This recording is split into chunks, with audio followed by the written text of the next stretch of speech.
All right, everyone, let's talk about yoga and fibromyalgia today. We'll talk about getting started with your own practice and adjustments you can make for doing yoga with fibromyalgia. All right, so here we go. It's our first live. Welcome, everyone. We're giving this a try, see how it works, see if people like it, because I'm trying to get a sense of what would be most helpful and what people are most engaged with. So we're giving this a go today, and if it works out well, we'll try a few times, and if it works out well, we'll keep going with them. So let's let's get into it. So one thing, just to let you know, my internet connection is a little bit slow. I'm living in Mexico at the moment, so our internet is not the strongest here. So bear with me. There's quite a delay on between when I'm recording and when it gets to you guys. So hopefully you can hear me, and let's get into the main part of the show. All right. So first of all, I did a video this week talking about yoga with fibromyalgia. I did that. Yoga for me was a very important part of my recovery process. When I found yoga, it made a huge difference for me. So that's why I wanted to do the video. And I've heard that sentiment echoed by people repeatedly, that it was really helpful for them too. So I wanted to talk, I didn't get into that video so much about how to get started with yoga or those aspects. I talked more about my personal story. So I wanted to add to that, I guess. So one thing is,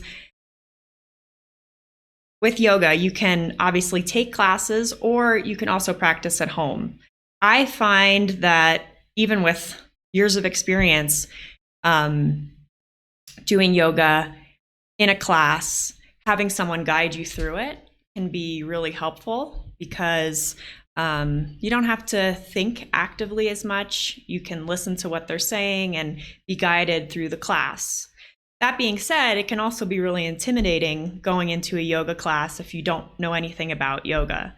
So it can help potentially to look up some things beforehand, so you have a sense of what a yoga class is like, what the flow of the class is like, some of the words, some of the Sanskrit words that might be used, so that it's not as intimidating. Let's talk about types of yoga that could be better suited for people with fibromyalgia. So for one thing, beginner classes, just taking, even if you know a bit about yoga, taking a beginner class, it's going to be slower. The teacher will be more patient than maybe in a faster flow class. So that can be really helpful. Restorative yoga, for that. So restorative yoga uses props, like, as you can see in the picture, bolsters, pillows, blankets, blocks, sometimes straps, to help support your body and allow you to relax into different poses. It's often done on the ground, on the mat, and in a slightly darkened room. So it's very relaxing, and it allows your muscles and fascia to just release, because you hold poses for longer periods of time.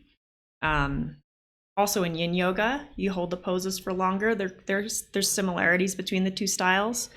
So on the second picture, this is like what a restorative yoga class would look like. So the darkened room, everyone laying down, and sometimes you hold the poses for 20 minutes at a time. Oh, I can see the whole show there. Okay, got it. So sometimes you hold the poses for long periods of time, like I said, allowing the muscles and fascia to just relax. So I love these types of classes. I find them very beneficial. Even though they're gentle, they're powerful. And then there's a few other types of yoga that I've mentioned in chats, and people have said they were unaware of them, so I wanted to make sure to bring them up. The next one is chair yoga, which the next one is chair yoga. So chair yoga is tends to be generally more popular with older people wanting to get into yoga, because you don't have to get down onto the ground and get back up. So it's low impact like that. So it's also great for people with disabilities, with fibromyalgia, with chronic pain. So as you can see in the photo, instead of sitting on the ground and twisting, you can sit on a chair. Instead of like putting your hands on the ground and say doing downward dog, you can put your hands on the chair. So it's just a little bit less stressful on your body. And a lot of communities are offering chair yoga classes now. So it can be a really great option for people with fibro. And you can go to the last one. And lastly, I just wanted to mention quickly bed yoga. So like a lot of the poses like this one, like child's pose, can be done in bed. So you can do some twists and some gentle things in bed too, if you're not feeling like it. Essentially, doing yoga doesn't have to be a big effort. It doesn't have to be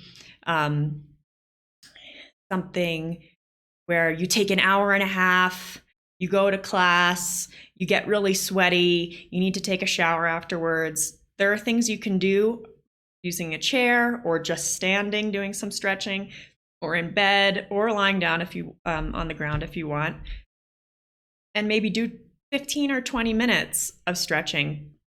Can make a big difference over doing nothing at all. So these are some options. Have you tried any of these styles of yoga? Would you like to learn more about them? Because I really love yoga and I have a decent amount of knowledge. So perhaps that would be helpful. Let me know.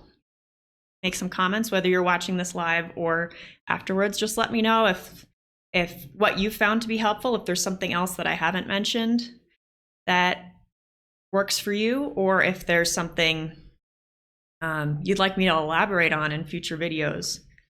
So let's see. Yeah. So adapting too, adapting yoga for fibromyalgia. One of the great things about yoga is the fact that you don't have to, like, you're encouraged to listen to your body and go at your own pace. So as long as you can keep yourself from, trying to compete with the person on the mat next to you, just take your time and do what feels right that day, right? So we already talked about some of the things you can do to adapt. Let's see, you don't have to go full on every day, and be gentle with yourself. And if you're thinking of doing an at-home practice, you might want to consider getting some of those props that we showed in the first image. The bolster or the blocks is another way to, the blocks essentially raise the floor up to your hands, so you don't have to bend down as far, and it just makes it a little bit easier overall. And on top of that, I would really like to highlight the aspects of meditation and breathing techniques. I feel that these are very helpful for people with fibromyalgia. I found them to be very helpful.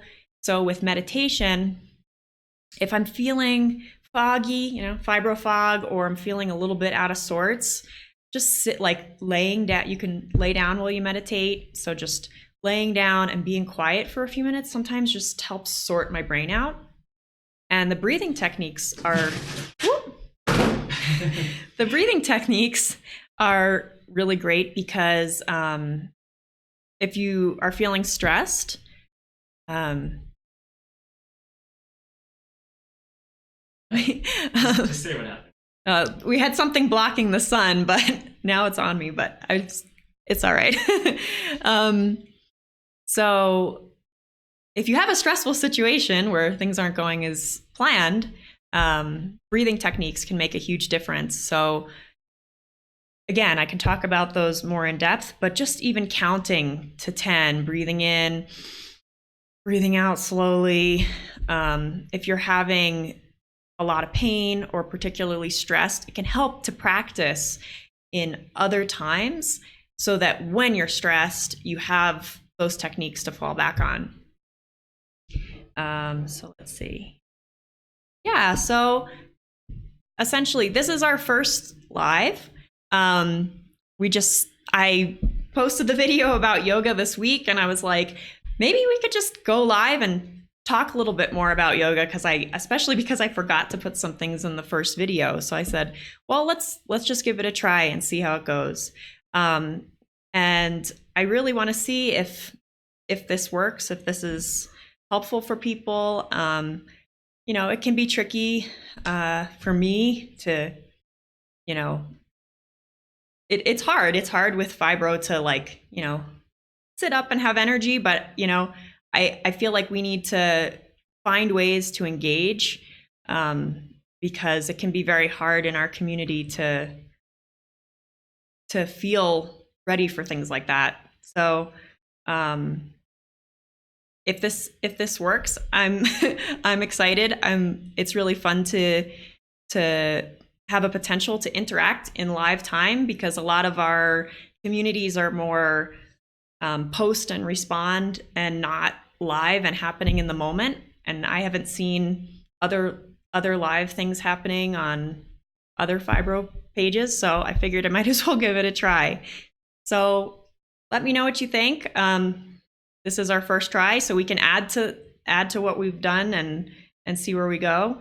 So just quickly to summarize. So when it comes to yoga, there are lots of options for getting a practice started when you have fibromyalgia, making sure to keep in mind that you don't have to go full on. Just take it at your own speed. Do what feels comfortable for you, whether that's practicing at home with videos on YouTube or going into a class, maybe even a more low-key class, a beginner class, that you can adapt the practice to work for fibromyalgia, to make it easier for the days when you're not feeling so great. Just take your time and do what you can. You don't have, and again, you don't have to do a full hour and a half. You can shorten it down. You don't have to get sweaty and dirty. You can do it in bed. You can do it standing. You can do it on a chair. So there's lots of options. Just trying to understand the full picture of what's available to you, because I know it can be a little bit daunting to get started with a practice. And again, knowing that meditation and breathing techniques are helpful on a whole other level for people with fibromyalgia. So thank you so much. I know we're going a little bit quick because I'm nervous, but so I just wanted to wrap it up and thank everyone.